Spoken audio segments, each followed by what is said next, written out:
公開打靶短片引爆死刑爭議。他这个性质这么高。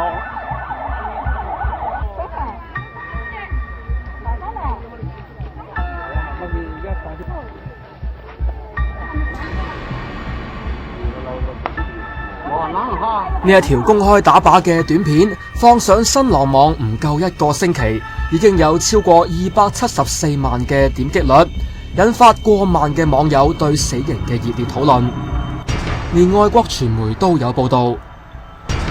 上載呢條片嘅網友冇講到喺邊度同幾時發生，有媒體就話現場多名村民講嘅係貴州省嘅方言。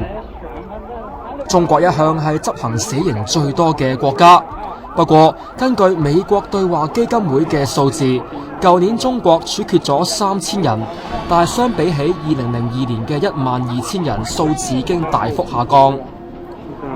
現時中國可以判死刑嘅罪名有55種，最多嘅係故意殺人同毒販、搶劫、故意傷害都有可能判死刑㗎。